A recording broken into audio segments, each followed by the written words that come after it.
निरंतरम ब्रह्मण्ये रमन्तः कौमान् मन्तः खलु भगवन्तः कौपीन बंतः खलु भाग्यवन्तः। कौपीन धारण किए हुए ऐसे दिगंबर स्वामी सुखदेव जी महाराज को वो बुला करके लाए। वहीं से कथानक को आज प्रारंभ कर रहे हैं। जो राजा परीक्षित को भागवत का उपदेश कर रहे हैं श्री सुखदेव जी महाराज कौन है? व्यास जी के पुत्र। व्यास जी कौन है? पाराशर पुत्र। पाराशर जी कौन है? ये शक्ति के पुत्र है। शक्ति कौन है? वशिष्ठ जी के पुत्र। अब आपको परंपरा मालूम आ गई।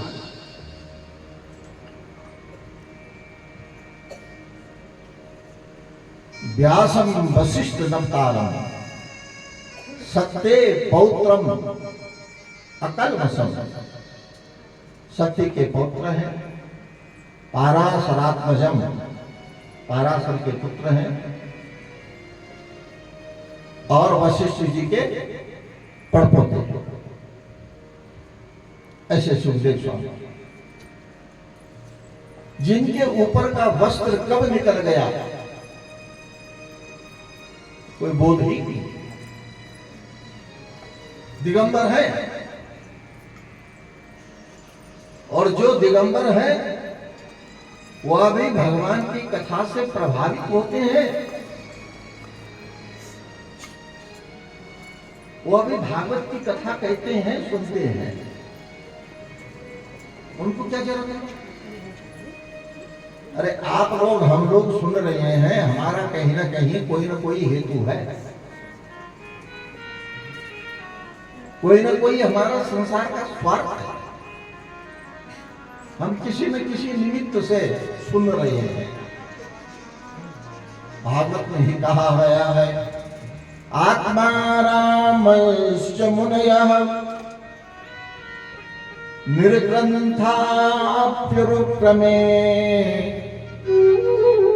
पूर्वन्त्य अहेतुके भक्ति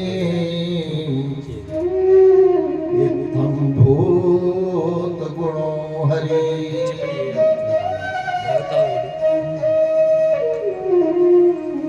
इसको पकड़ो। इत्थं भूत गुणो हरि, ये सूत्र है। भगवान के प्रति क्यों आकर्षण होता है?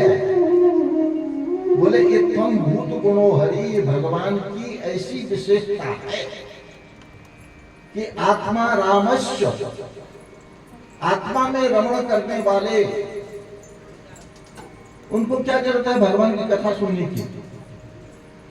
जो निरंतर आत्मज्ञानी है, अपना आत्मा में रमण कर रहे हैं, जो ब्रह्म में रमण कर रहे हैं, निरंतरम ब्रह्मण्ये रमन्तः कौपीनवन्तः खलु भाग्यवन्तः। जिन्होंने एक लंगोट पहन रखी है, नग्न दिगंबर हैं, वह भी भगवान की कथा को सुनते हैं। बोले क्यों सुनते हैं? इत्थं भूत गुणो हरि, भगवान के अंदर ऐसा चमत्कार है, ऐसा आकर्षण है। दूसरा काम मुनयः, मुनि लोग भी जो है भगवान की कथा को सुनते हैं। मुनि किसको कहते हैं? मुनि उसको कहते हैं जिसने अपने जीवन में झोपड़ी भी न बनाई हो। आजकल तो हम जो है 5 स्टार होटलों की सुविधाएं जो तीर्थों में दे रहे हैं, बड़े बड़े तो आश्रम बने हुए हैं जिनमें हर प्रकार के आधुनिक सुविधाएं हैं, उनको मुनि कहते हैं। लेकिन शास्त्र में कहा गया है शून्यागारः निकेतस्यात् यत्र सायन्तनं गृहम्। शून्यागार, जिसने अपने लिए कोई निवास स्थान नहीं बनाया, झोपड़ी भी नहीं बनाई, मतलब पेड़ के टहनियाँ भी जो है ऐसे इकट्ठी करके और उसके नीचे घुसे नहीं है। मुनि का मतलब है जो परिव्राजक है, जो निरंतर भ्रमण कर रहा है। मुनि अगर रुक गया, साधु अगर रुक गया तो उसकी साधुता खत्म हो गई।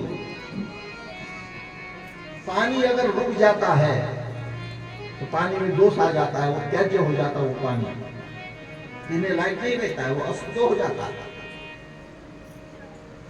तो साधु और मुनि जो है चलता हुआ अच्छा लगता है, इसीलिए उसका नाम है परिव्राजक। निरंतर जो परिव्रज कर रहा है, निरंतर चल रहा है, शरीर चल रहा है उसका, लेकिन मन उसका स्थिर है। मन उसका स्थिर कहाँ है? परमात्मा। और हम लोगों का शरीर स्थिर है, यहां बैठे हैं, लेकिन मन अस्थिर है। मन घूम रहा है, चारों तरफ घूम रहा है। यहां बैठ करके भी मन जाने पता नहीं कहां कहां घूम रहा है। और यत्र सायंतनम गृहम, जहां पर सायंकाल हो जाए, घूमते घूमते जिस स्थान पर वहीं पर रुक जाते हैं, वही घर है। उसको कहते हैं मुनि। जिसके एक उत्तरीय वस्त्र ऊपर पहन रखा है, एक नीचे पहन रखा है, जिसमें जेब ही नहीं है, कोई संग्रह नहीं करना है जिसको, वह भी भगवान की कथा सुनता है। बोले क्यों? कि तम भूत गुणो हरि, भगवान की ऐसी योग्यता। फिर तीसरा कहा निर्ग्रंथा। निर्ग्रंथा की कितने अर्थ हैं? निर्गता ग्रंथा यस्मात्, जिसके जीवन से ये ग्रंथ जो है, पोथी जो है, ये निकल गई है। क्यों निकल गई है? कि पोथी को उसने याद कर लिया, पोथी को पी लिया, पोथी को यहां अपनी मेधा में स्थापित कर दिया। पोथी की आवश्यकता किसको होती है? जिसको ग्रंथ याद नहीं, और जिसके सारे ग्रंथ बुद्धि में जागृत है, उसको कहते निर्ग्रंथा। ऐसे व्यक्ति, ऐसे ज्ञानी पुरुष भी कुर्वन्ति अहेतुकीं भक्तिं, अहेतु की भक्ति करते हैं भगवान की। क्यों करते हैं? इत्थं भूत गुणो हरि, भगवान इस प्रकार की, भगवान की ये योग्यता है, ये चमत्कार है। निर्गंधा का दूसरा अर्थ है, पहले सिले हुए वस्त्र नहीं पहने जाते थे। तो पहले जब कपड़ा पहनते थे ऊपर, तो उसमें गांठे लगाते थे। एक गांठिया लगा दी, एक यहाँ लगा दी, एक यहाँ लगा दी। धोती पहनते तो धोती में कितने गांठे होनी चाहिए, कितनी ग्रंथियां होनी चाहिए धोती में? 5 ग्रंथि। अगर 5 ग्रंथि धोती में नहीं है तो वह धोती अपवित्र है। आपने दोनों पल्ला किए, एक यहाँ दबाया, एक यहाँ दबाया, उसको नीचे किया, 2 गांठ लग गई, और लांग पीछे को लाई, यहाँ का तीसरी गांठ यहाँ हो गई। फिर आगे जो धोती लंबी वो रखी, उसको इकट्ठा किया, यहाँ डाला, चौथी हो गई। और फिर इसको भी जो है व्यवस्थित करके 5 लांग। जो पल्ला है धोती का, वो किस पैर में होना चाहिए? बाएं, दक्षिण पैर में होना चाहिए। अगर आपने बाएं पैर में पहन लिया है तो वो धोती अशुद्ध है, वो ब्राह्मण की धोती नहीं है।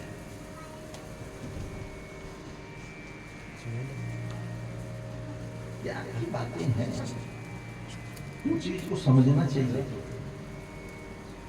शिखा में कितनी ग्रंथियां लगती हैं? जितने आपके प्रवर हैं। आप 3 प्रवर वाले हैं तो 3 गांठ लगाएंगे, 5 प्रवर वाले हैं तो 5, 3 और 5 प्रवर। प्रवर का मतलब होता है ऋषि, जिस गोत्र में आप हैं उस गोत्र के जो प्रवर्तक हुए हैं 3 ऋषि या 5 ऋषि, और ये 3-5 ऋषि जो है वो सप्तऋषियों में से हैं। वैसा ही आपका यज्ञोपवीत होगा। आज तो शिखा सूत्र सब खत्म है, कोई शिखा नहीं रखता है, कोई यज्ञोपवीत नहीं पहनता है। पहले तो यज्ञोपवीत माताएं भी पहनती थी, माताओं को भी अधिकार था यज्ञोपवीत पहनने का। और यज्ञोपवीत 3 सूत्र का होता था।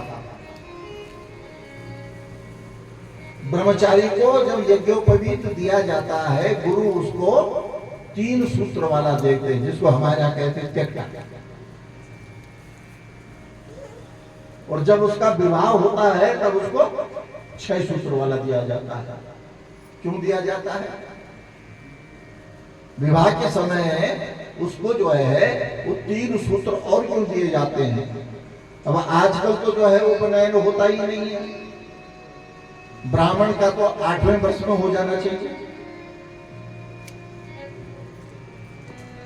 क्षत्रिय का 10वें वर्ष में, 12वें वर्ष में, वैश्य का 16 वर्ष तक हो सकता है। द्विज कहलाता है वो, द्विज। और द्विज का मतलब होता है 2 बार जिसका जन्म होता है। द्वाभ्याम जायते इति द्विजः। एक बार मां के गर्भ से पैदा होता है और दूसरी बार गुरु जब उसको उपनयन करता है, यज्ञोपवीत देता है, उसको मंत्र देता है, तब उसका सही जन्म तब होता है उसका।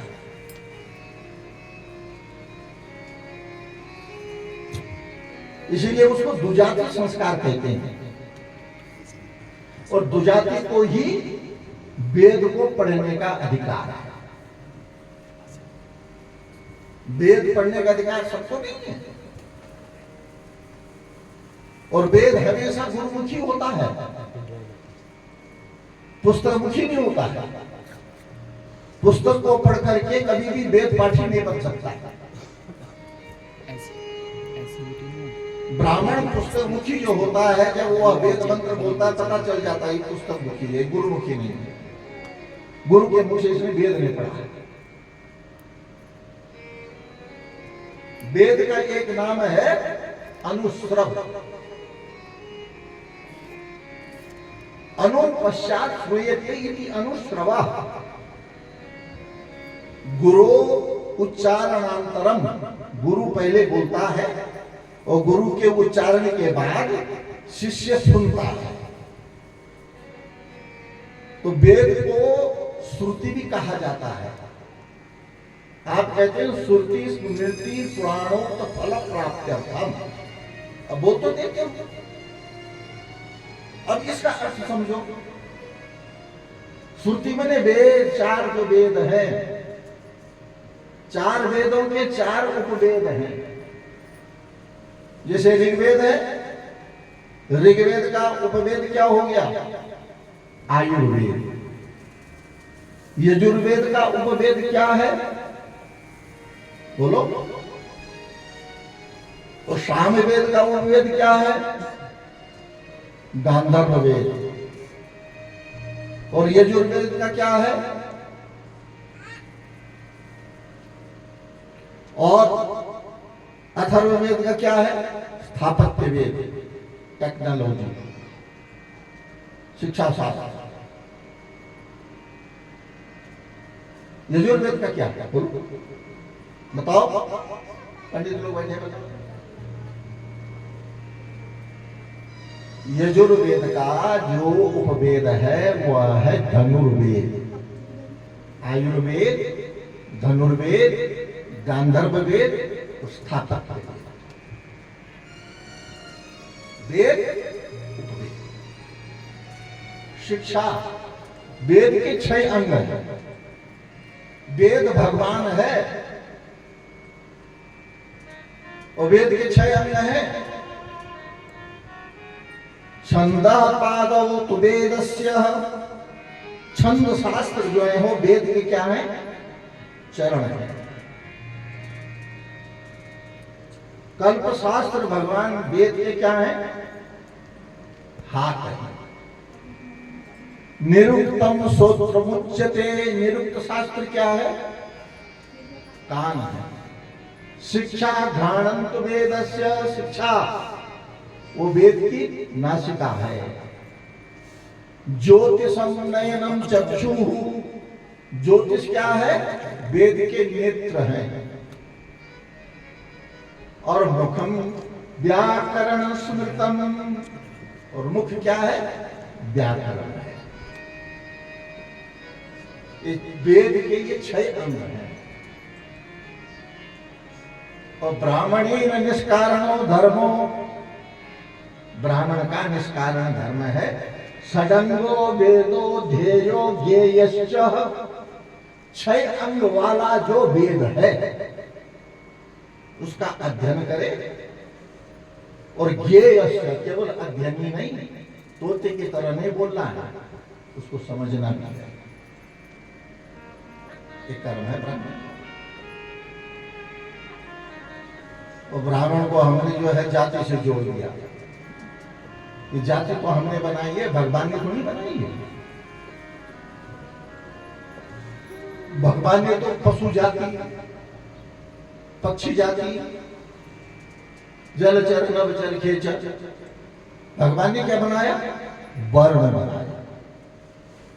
चातुर्वर्ण्यम मया सृष्टम गुण कर्म विभागशः,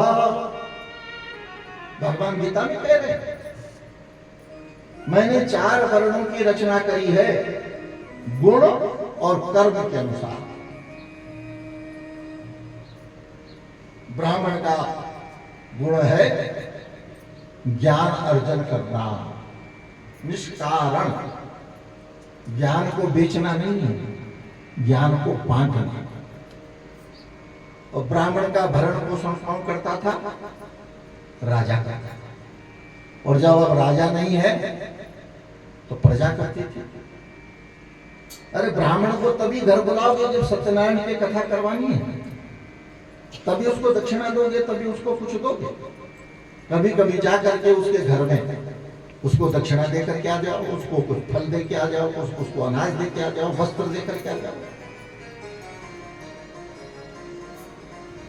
ब्राह्मण ज्ञान प्रधान है। ब्राह्मण यह है ब्राह्मणों वस मुखम मासी, भगवान क्या कह रहे हैं पुरुषोक्त में? ब्राह्मण मेरा मुख है। बाहु राजन्य, जो बाहु है ये क्या है? क्षत्रिय। ऊरुहु वैश्य, ऊरु जो है वो क्या है? वैश्य है। पद्यान गुणसूत्रो वजायत, पैर क्या है? सूत्र है। अब सूत्र शब्द में ही जो है लोग जो है राजनीति करने लग जाते हैं। अब ये बताओ, इस शरीर में ये ब्राह्मण है, ये क्षत्रिय है, ये वैश्य है और पैर शूद्र है। बड़ा कौन है, छोटा कौन है? बिना पैर के हाथ की स्थिति है कोई? सिर की स्थिति हो सकती है, पैर की स्थिति हो सकती है, पेट की स्थिति हो सकती है। पैर में तो भगवान विष्णु का वास है, मैंने आपको बताया था। 24 तत्वों से बना हुआ जो ये शरीर है, इसमें 14 देवता हैं। इस शरीर में बताया था या नहीं बताया था? याद ही नहीं हो। कल इसका विवेचन किया था। 24 तत्वों से शरीर बना है और इसमें 5 ज्ञानेंद्रियां हैं, 5 कर्मेंद्रियां हैं और 4 अंतःकरण है, मन बुद्धि चित्त अहंकार, 5 तन्मात्राएं हैं। 24 तत्व हैं। 14 देवता। कौन है 14 देवता? ये जो आंख है इसका देवता कौन है? चक्षो सूर्यो अजायत, इसके देवता कौन है? सूर्य। ज्योतिष में कहा जाता है जिसका सूर्य जो क्षीण है वो काणत्व तो योग करता है, दृष्टि दोष आ जाता है, उसमें कम दिखने लगता है। सूर्य की उपासना करो, जिसको कम दिखाई देने लगे वो सूर्य की उपासना करो, सूर्य को अर्घ्य दो, आदित्य हृदय स्तोत्र का पाठ करो। चाक्षुषी विद्या है, ओम चक्षुष चक्षुष तेजस्तिरुर्भव माम पाहि पाहि मम चक्षुरोगान समय समय यानि मम पूर्वो जन्मांतराणि कृतानि पापानि तानि निर्मूलय निर्मूलय। ये 11 पंक्ति का जो है चाक्षुषी विद्या है। इसका अगर नित्य पाठ करोगे तो नेत्र ज्योति सही रहेगी। ये जो कान है, कान के देवता कौन है? दिशाएं। इसके नीचे 2 ये नथुनी हैं, इसके देवता कौन है? अश्विनी कुमार। मुख के देवता कौन है? मुखादग्निरजायतः अग्नि। इसके अंदर, मुख के अंदर जो जिह्वा है, जो 6 रसों का बोध करती, उसका देवता कौन है? वरुण। हाथ के देवता कौन है? इंद्र।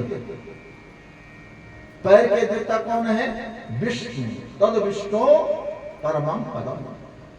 क्यों हम जो है अपने बुजुर्गों के पैर छूते हैं? वो भगवान विष्णु है। कैसे छुए जाते हैं पैर? आजकल के बच्चे पैर नहीं छूते, घुटना छूते हैं।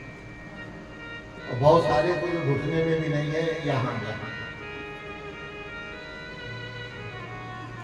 हमेशा पैर जो है बाएं हाथ से कभी नहीं छूना चाहिए। बाएं हाथ से जिसका पैर आप छुओगे उससे आपकी दुश्मनी होनी जरूरी है। 101% उससे आपकी लड़ाई होगी। आपके प्रति उसका भाव, आपका उसके प्रति भाव जो है वो नेगेटिव बन जाएगा। जो उसका दायां चरण है आपके सामने है, जिसके हम पैर छू रहे हैं, तो हमें दाएं हाथ से दायां पैर छूना है, बाएं हाथ से बायां पैर छूना है। क्या करना पड़ेगा? ये करना पड़ेगा। जो सामने खड़ा है उसके पैर छूने हैं, तो उसका जो दायां पैर है वो कहाँ है? वो तो हमारी बाएं तरफ को उल्टा है। तो ये दायां हाथ है, ऐसा क्रॉस करके दाएं से दाएं का स्पर्श, बाएं से बाएं का स्पर्श। क्या विज्ञान है इसमें? यह विज्ञान है कि जो उसके अंदर जो ऋणात्मक और धनात्मक 2 ऊर्जा है जो निरंतर चल रही है, चुंबकीय वातावरण, जिसको ऑरा कहते हैं। आपने देखा चित्रों में भगवान के जो चित्र बने रहते हैं, उनके चारों तरफ एक जो है गोला होता है, ऐसा तेज का गोला बनाया गया है, उसको ऑरा कहते हैं। प्रत्येक का एक ऑरा है। और आजकल तो ऐसे कैमरे बन गए जो प्रत्येक व्यक्ति के ऑरे को बता देता है, उसकी चुंबकीय शक्ति को बता देता है, वो क्या चिंतन कर रहा है। ऐसी मशीन बन गई है, वो बता देता है कि इसका जो चिंतन है वो नेगेटिव है, इसका चिंतन पॉजिटिव है। ये सब नकारात्मक उसमें जा रहा है। इसीलिए तो आजकल लोगों को डिप्रेशन हो जाता है, अब सांस भी चले जाता है। सोच गलत है। हमेशा पैर दाएं हाथ से दायां पैर छोड़िए, दाएं हाथ से दायां। तो उसके जो आदमी जिसके पैर छू रहे हो, उसके अंदर की जो अच्छाई है वो आप में आएगी। और केवल उसकी अच्छाई नहीं आएगी, आपकी भी अच्छाई या बुराई जो कुछ भी है वो भी चली जाएगी। इसलिए जो है बहुत से बड़े बड़े जो लोग होते पैर नहीं छुआते हैं। यहाँ तो पड़ा पड़ी होती है, जब पैर छूने लग जाए आदमी सोचता है मैं तो बहुत बड़ा हूँ, मेरे पैर छुए जा रहे हैं। अरे पैर छुए जा रहे हैं कि तुम्हारे पुण्य में डकैती पड़ रही है? सब कुछ जा रहा है, पुण्य कुछ नहीं रह रहा है। ये बड़े बड़े जो महापुरुष होते हैं, पहले पूछना पड़ता है क्या मैं आपके चरण स्पर्श कर सकता हूँ? अगर वो आज्ञा दे तो ठीक है, नहीं तो कहते नहीं। दूर से दर्शन करो, स्पर्श। डोगरे जी महाराज कभी अपने चरणों को नहीं छुआते। 1980 में मुरादाबाद में उनकी भागवत कथा करवाई है।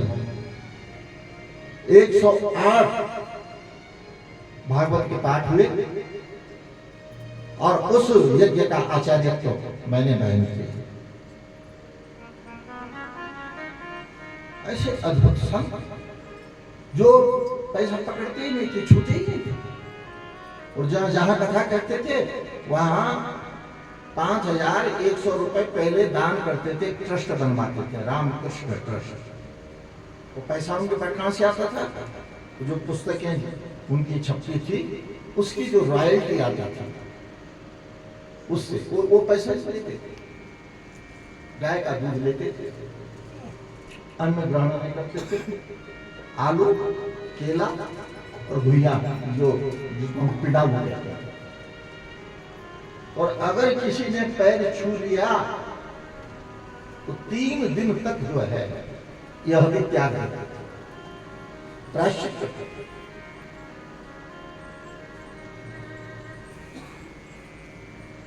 ये बात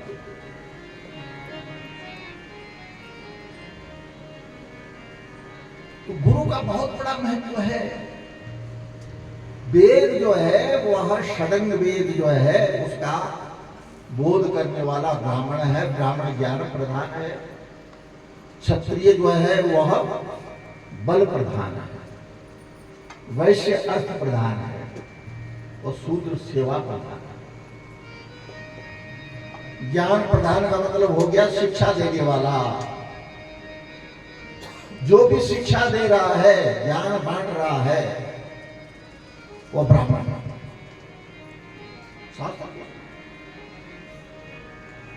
जो रक्षा कर रहा है वो क्षत्रिय। रक्षा का भार जो है समाज का क्षत्रिय को दिया गया है। और समाज में सब चीज की सप्लाई हो, सब पदार्थ सबको मिले, इसका काम वैश्य का। और सबकी सेवा का भार।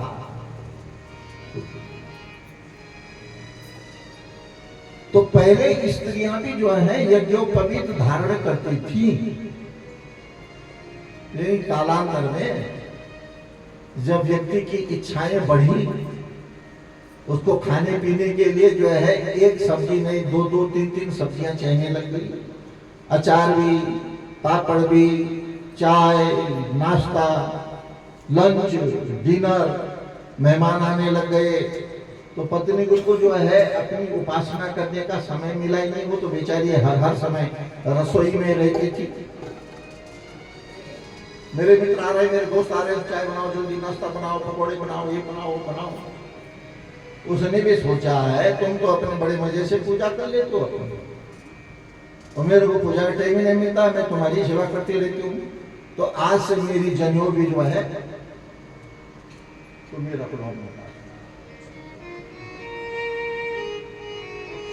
शादी करवाते हो। कितनी शादी करवाते हो तुमने?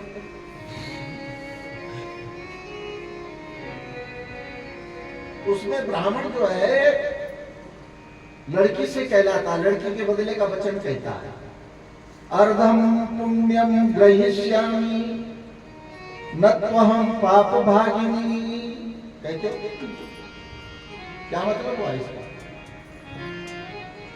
ये जो मेरी जनेऊ मैंने तुमको दे दी है, तुम रोज जो है 1000 जो जप करोगे या 1 माला जप करोगे, उससे जो पुण्य मिलेगा उसका 50% पुण्य मेरे खाते में चले जाएगा।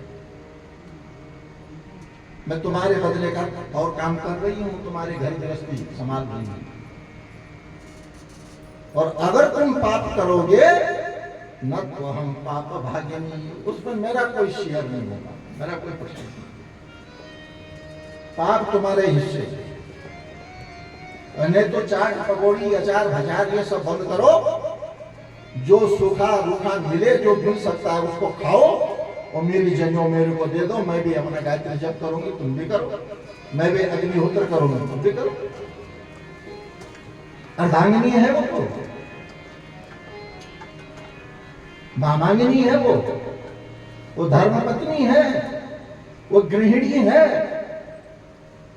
न गृहम गृहमाहु गृहिणी गृह मुच्यते। घर का मतलब होता है जहां गृहिणी हो। हाउस और होम क्या फर्क है? हाउस का मतलब है मकान, बिल्डिंग, और होम का मतलब जहां गृहिणी है, जहां भगवान की आराधना हो रही है, भगवान को भोग लग रहा है। तो स्त्री का जो जीवन है वो त्याग प्रधान है। स्त्री हमेशा हृदय से जीती है और आदमी बुद्धि से जीता है। और बुद्धि तो तर्क करती है, वो तर्की होती है। और स्त्री बेचारी जो है एकदम रोने लग जाती है, बाबू को कोई भी मिल जाएगा अपनी मायके की तरफ का। मैं पहले पैदल आता था यहाँ कथा करने के लिए 33, 34, 35 साल अपने गांव से। हमारे क्षेत्र की लड़कियां इधर जो है अंधियारी में, चापड़ा में, यहाँ जो भी मिलती उन्हें पता चलता था कि आज जो है ब्यासी आ रहे हैं, तो बेचारी रास्ते में आ जाती थी। आज चाहे वो घास काटने के लिए किसी काम से। और मुझे बहुत अच्छा लगता था जब मैं कुछ न कुछ उपहार उनको पहले से लेकर के रखता था और रोने लगते थे, क्योंकि स्त्री हृदय से जीती है और हृदय द्रवित होता है। आंखों में जो नमी आती वो हृदय से आती है, हार्ट से। और जो बुद्धि से जीता है वो तो खुशक आदमी है, वो तो कुतर्क करता है।